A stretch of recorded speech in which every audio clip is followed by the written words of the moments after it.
Hello everyone. तो दोस्तों स्वागत है आपका आज के हमारे इस नए वीडियो में। आज की वीडियो में अपन बात करने वाले हैं टोटल आपके बीएचयू के एडमिशन प्रोसेस में जो बदलाव देखने को मिले हैं उनके ऊपर मैं यहाँ पे टोटली बात करने वाला हूँ। आप लोगों के बहुत सारे कमेंट आ रहे थे, जैसे ही आपका बीएचयू के नोटिस के बारे में आपको पता है, बहुत सारे लोगों ने मेरे से पूछा है कि भैया क्या इस बार बीएचयू की कट ऑफ में फ़र्क पड़ेगा, क्या इस बार बीएचयू में कम नंबर पर भी एडमिशन होगा या इस बार बीएचयू में अधिक नंबर चाहिए एडमिशन लेने के लिए। बहुत सारे क्वेश्चन आपके अलग अलग माध्यम से मेरे से पूछे जा रहे हैं, तो आप लोगों की भारी डिमांड पर मैं ये वीडियो लेकर के आया हूँ। सबसे पहले मुझे लगता है कि आपको भी इस बारे में पता है कि किस तरह से इस बार बीएचयू की सारी सीट आईसीआर में कन्वर्ट हो गई है। अगर जिनको पता नहीं है उनके लिए मैं पहले बता देता हूँ और उसके बाद में जो मैंने आपको बाकी की बातें बताई हैं कि क्या फ़र्क पड़ने वाला है आपकी बीएचयू की काउंसलिंग में इस बार, क्या कम नंबर पर सिलेक्शन होगा, क्या अधिक नंबर पर सिलेक्शन होगा, और बात करेंगे आपके कट ऑफ के बारे में भी। तो सबसे पहले बात कर लेते हैं आपके बीएचयू के एडमिशन प्रोसेस के बारे में। उससे पहले मैं मेरे बारे में बता दूं, मेरा नाम है Pushpendra Kumar Meena, student of Tamil Nadu agriculture university. तो आपकी यहाँ पर मैं बीएचयू की या आपकी आईसीआर की जैसे भी आपकी जो भी काउंसलिंग होने वाली है या आपकी जेईटी की, सब में आपकी पूरी अच्छे से मदद कर रहा हूँ। तो आपको इस चैनल को सब्सक्राइब कर लेना है अगर आप इस वीडियो को पहली बार देख रहे हो। उसके अलावा आपको वीडियो के डिस्क्रिप्शन में हमारे व्हाट्सएप ग्रुप का लिंक मिल जाएगा, आपको उसको भी ज्वाइन कर लेना है। आपको मैं बता दूं कि हमारे व्हाट्सएप ग्रुप की खासियत क्या है। हमारे व्हाट्सएप ग्रुप की खासियत ये है कि वहाँ पर आपको मैसेज ओनली एडमिन ये नज़र नहीं आएगा। मैसेज ओनली एडमिन, आप जहाँ भी कोई भी यूट्यूब चैनल वाले का व्हाट्सएप ग्रुप ज्वाइन कर देते हो वहाँ पर आप मैसेज नहीं कर पाते हो। क्या फ़ायदा है उस व्हाट्सएप ग्रुप को ज्वाइन करने का? वो केवल अपने यूट्यूब के वीडियो लिंक भेजते रहता है और आपका फ़ोन भरता जाता है। लेकिन यहाँ पर बिल्कुल ऐसा नहीं है। यहाँ पर आप बिल्कुल डिस्कशन कर सकते हो। वहाँ पर बहुत सारे स्टूडेंट जुड़ चुके हैं, बात करते रहते हैं, अपने डाउटों को वहाँ पर पूछते रहते हैं। तो बिल्कुल आप भी वहाँ पर जुड़ सकते हो और हमसे कनेक्ट हो सकते हो। हाँ, ऐसा है कि अगर वहाँ पर कोई लड़ाई झगड़ा होता हुआ मुझे नज़र आता है तो उसकी सेटिंग चेंज भी करूँगा मैं, लेकिन ऐसा नहीं है कि परमानेंट के लिए वो सेटिंग केवल एडमिन के लिए की जाए। अभी मैं वहाँ पर आप लोगों को जोड़ने के लिए, जो भी स्टूडेंट वहाँ पे जुड़ रहे हैं सबको एडमिन बना रहा हूँ, तो आप उस ग्रुप को ज़रूर ज्वाइन करना। अब आते हैं अपने मेन टॉपिक पर, और मेन टॉपिक अपना है बीएचयू की एडमिशन प्रोसेस। तो सबसे पहले आप लोगों को पता है, जो मैं स्क्रीन पर आपको ये नोटिस दिखा पा रहा हूँ, यहाँ पर आपका बीएचयू में मेन कैंपस में 154 सीट डायरेक्टली आईसीआर में कन्वर्ट हो गई है। मतलब कि अब से पहले जो बीएचयू का अलग से काउंसलिंग होता था, पहले बीएचयू का खुद का एग्ज़ाम होता था, उसके बाद बीएचयू का एग्ज़ाम है जो सीयूईटी में मर्ज हो गया।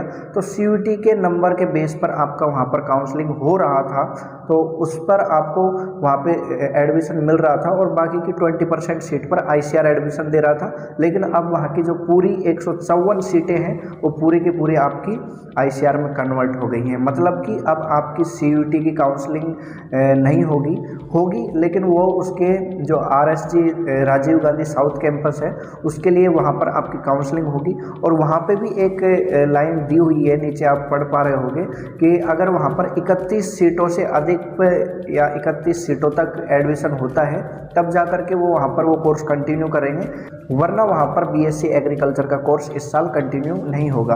अधिकतम 50 सीट पे वहाँ पे एडमिशन होगा और मिनिमम वहाँ पर 31 सीट फिल होनी चाहिए, तब जाकर ही वहाँ पर वो बीएससी एग्रीकल्चर का कोर्स कंटिन्यू होगा। उसके अलावा अब बात कर लेते हैं मेन टॉपिक जो आप लोगों के द्वारा बार बार पूछा जा रहा है कि क्या कट ऑफ में डिफरेंस देखने को मिलेगा, क्या होगा। अब 154 सीटें डायरेक्ट आईसीआर में गई तो इसका क्या फ़ायदा हो सकता है, क्या नुकसान हो सकता है। तो सबसे पहले मैं आपको इसमें फ़ायदे की बात बता दूं कि जो पहले आप सीयूईटी के मार्क्स पर आपका बीएचयू में डायरेक्ट एडमिशन होता था बीएचयू की काउंसलिंग से, वहाँ पर आपको आईसीआर का स्कॉलरशिप नहीं मिलता था। लेकिन इस बार जब आप आईसीआर से वहाँ पर पूरी सीट फिल हो रही है और कोई 1-2 20% सीट या 40% सीट वहाँ पे फिल नहीं हो रही, पूरी की पूरी आपकी 154 सीट आपकी आईसीआर से फिल हो रही हैं। तो ये बहुत बड़ी खुशखबरी है उन लोगों के लिए जो वहाँ पर एडमिशन लेना चाहते थे और वो सीयूईटी के मार्क्स पर वहाँ पे एडमिशन लेते और उनको स्कॉलरशिप नहीं मिलता। लेकिन अब अगर आप वहाँ पर आईसीआर से एडमिशन लेते हो, आप किसी अदर स्टेट के स्टूडेंट हो, तो वहाँ पे आपको 36,000 रुपये साल का स्कॉलरशिप भी मिलने वाला है आईसीआर का।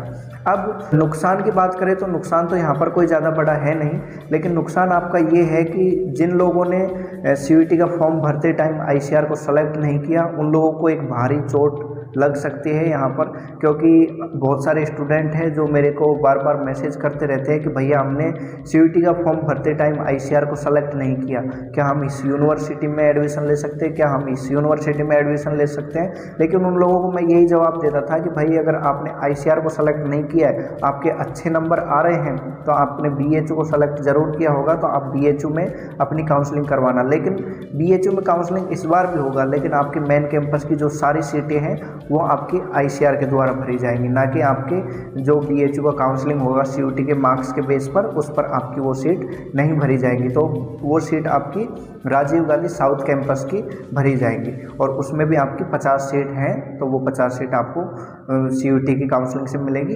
ये आपके मेन कैंपस की सीट आपको यहाँ पर बिल्कुल ICAR की काउंसलिंग से फिल होने वाली है। तो ये आपको सबसे बड़ा नुकसान देखने को मिल सकता है। जिन लोगों ने CUET में ICAR को सेलेक्ट नहीं किया वो इस बार कहीं ना कहीं BHU के मेन कैंपस में जाने से वंचित रह जाएंगे, चाहे आपके मार्क्स कितने ही अच्छे क्यों ना हो। अब बहुत सारे स्टूडेंट ये भी पूछते हैं कि भैया क्या हम अब ICAR को ऐड कर सकते हैं CUET में। तो पिछली बार भी ऐसा ही हुआ था, तो ICAR ने बिल्कुल CUET ने बिल्कुल अलाउ नहीं किया था, वो स्टूडेंट पार्टिसिपेट नहीं कर पाए थे ICAR में। तो जहाँ तक मुझे लगता है इस बार भी आपको ये ऑप्शन नहीं मिलेगा, फिर भी आप अपनी कोशिश कर सकते हो CUET को मेल करके कि आप ये ऐड करने का ऑप्शन दें। लेकिन इसके ऊपर मैं ज़्यादा बात नहीं करूँगा क्योंकि ये होना बिल्कुल मेरे को संभव नज़र नहीं आ रहा है। उसके अलावा आपका क्या होता था कि पिछली बार जब आपका ICAR का हर बार काउंसलिंग लेट होता है और आपकी जो ये यूनिवर्सिटी है जो मार्क्स के बेस पर आपका काउंसलिंग करवाती है, तो BHU स्पेशली ICAR से पहले उनका काउंसलिंग स्टार्ट हो जाता था। तो जो लोग IRI दिल्ली में जाना चाहता था, मतलब जिन लोगों के IRI दिल्ली जाने लायक नंबर आते थे, जिनका PAU पंजाब एग्रीकल्चर यूनिवर्सिटी में जाने लायक नंबर आते थे, जिनका GB पंत एग्रीकल्चर यूनिवर्सिटी में जाने लायक नंबर आते थे, वो लोग कहीं ना कहीं ICAR की काउंसलिंग लेट होने की वजह से BHU में अपना सीट रिजर्व कर लेते थे और उनको ICAR का स्कॉलरशिप भी नहीं मिलता था। तो अगर कंपेयर करें अपन IRI दिल्ली से, PAU पंजाब एग्रीकल्चर यूनिवर्सिटी से और अपना GB पंत से, तो कहीं ना कहीं देखने को मिलता है कि आपका BHU उनसे थोड़ा कम रैंकिंग पे आता है। वैसे मैं ये नहीं बोलूँगा कि BHU अच्छा नहीं है या वो नहीं है, लेकिन BHU सबसे अच्छा है, मैं ऐसा नहीं बोल रहा हूँ। लेकिन कंपेयर करें IRI दिल्ली से, कंपेयर करें PAU पंजाब से, तो इन दो यूनिवर्सिटियों से आपका BHU कहीं ना कहीं तीसरे स्थान पर आता है। तो आप NIRF की रैंकिंग के हिसाब से भी लगा सकते हो कि आपका तीसरे स्थान पर आता है, लेकिन ये आप बिल्कुल नहीं बोल सकते कि BHU है जो अच्छा नहीं है। BHU बहुत अच्छा है, BHU से अच्छा ऑल इंडिया में कोई यूनिवर्सिटी नहीं है, क्योंकि यहाँ पर आपको बहुत ज़्यादा फैसिलिटी मिलती है, बहुत कम फीस में आपको यहाँ पर शिक्षा मिल जाती है और एकदम टॉप टीचरों से टॉप इंस्टीट्यूट में आप पढ़ते हो, तो आपको एक अलग ही गर्व महसूस होता है, क्योंकि आपकी स्कॉलरशिप के पैसों से आप यहाँ की फ़ीस जमा करने के बाद भी आपके पास काफ़ी स्कॉलरशिप बच जाती है। तो इससे अच्छा तो क्या ही होगा यार कि आप अपने पैसों से अपनी यूनिवर्सिटी की फ़ीस पे कर रहे हो, अपना खर्चा चला रहे हो। तो ये आपका बहुत बड़ा एडवांटेज और डिसएडवांटेज आप यहाँ पे मान सकते हो कि आपके जो बंदे IRI में जाने के लिए कंपटीशन से बाहर हो जाते थे, PAU में जाने के लिए कंपटीशन से बाहर हो जाते थे, वो आपका BHU में चल जाते थे।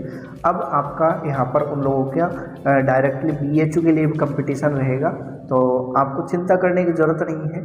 ये बिल्कुल एक तरह से फ़ायदा ही है, लेकिन उन लोगों के लिए नुकसान है जो मैंने आपको बता दिया, जिन लोगों ने ICAR में CUET को सेलेक्ट नहीं किया है। उसके अलावा कोई ख़राब काम नहीं है, आप किसी भी हिसाब से इसको देख सकते हो, किसी भी नज़रिए से देख सकते हो। ये आपका बहुत अच्छा मेरे हिसाब से किया है। तो आपको यहाँ पर 154 लोग जो भी यहाँ पे एडमिशन लेंगे सबको यहाँ पर ICAR का स्कॉलरशिप मिलेगा। तो अब अपन लास्ट में बात कर लेते हैं आपके लास्ट क्वेश्चन के बारे में कि वहाँ पर कट ऑफ क्या रहता है और इस बार कितने नंबर पर हमारा सिलेक्शन वहाँ पर हो सकता है। तो आपको पिछले बार का जो नंबर मैं आपको बता देता हूँ यहाँ पर कि कितना नंबर पर वहाँ पर सिलेक्शन हुआ था। तो जर्नल में आपका 524 नंबर पर, उसके अलावा OBC में आपका 499 नंबर पर, EWS में आपका 494 नंबर पर और SC में आपका 427 नंबर पर और एसटी में आपका 413 नंबर पर यहाँ पर सिलेक्शन हुआ था सीयूईटी के मार्क्स पर। तो इस बार अगर अपन आईसीआर में बात करें तो बिल्कुल हाँ, आपका जो जितने मार्क्स मैंने आपको बताए हैं इतने मार्क्स आपके इस बार भी आ रहे हैं, तो आपको आईसीआर में भी बीएचयू मिलने की 100% संभावना है। उसके अलावा अगर कितने मार्क्स कम हो सकते हैं, क्योंकि सारे जो सीटें हैं वो आपके आईसीआर में मर्ज हो गई हैं, और उसके अलावा इस बार जी काउंसलिंग एक साथ होगी, तो बहुत सारे स्टूडेंट जिनके अच्छे मार्क्स है, टॉप स्टूडेंट हैं, वो टॉप यूनिवर्सिटी आईआरआई दिल्ली को ही फर्स्ट में भरेंगे और दूसरे तीसरे नंबर पर कहीं ना कहीं बीएचयू को भरेंगे। तो इस बार बिल्कुल आपके जो टॉप के जितना कंपटीशन होता था उससे थोड़ा कंपटीशन यहाँ पर रहने वाला है, तो आपकी रैंक ज़्यादा रैंक पर भी आपका यहाँ पे सिलेक्शन होगा आईसीआर में। तो बात कर लेते हैं कि आपके कितने नंबर होने चाहिए बीएचयू में जाने के लिए।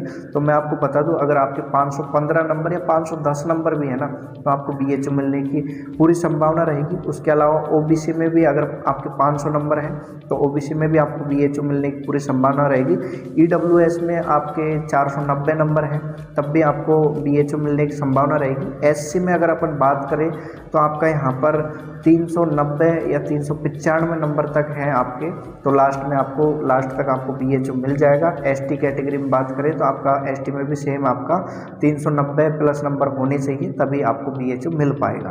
तो ये डाटा जो मैं आपको बताया है कट ऑफ का, वो बिल्कुल ऑफिशियल है। पिछली बार जो कट ऑफ रहा था वही मैंने आपको बताया, ऐसा नहीं कि मैंने खुद से कोई अपने आईडीए से या किसी से पूछ करके आपको कट ऑफ बता दिया हो, तो ऐसा बिल्कुल नहीं है। ये जो ऑफिशियल डाटा था वो मैंने आपको बताया। बहुत सारे स्टूडेंट मेरे से बीएचयू में बीटेक डेयरी टेक्नोलॉजी और बीटेक फूड टेक्नोलॉजी के बारे में पूछते रहते हैं, तो आपको स्क्रीन पर ऑफिशियल कट ऑफ है जो मैं आपको यहाँ पर दिखा पा रहा हूँ। ये आपका बीएचयू में चौथे 5वें राउंड का कट ऑफ है। बहुत सारे स्टूडेंट मेरे को मैसेज करके बोलते हैं कि भैया बीएचयू में पिछली बार डेयरी टेक्नोलॉजी में 190 नंबर पर ही जर्नल में सिलेक्शन हो गया था, तो वो बिल्कुल फेक न्यूज़ है।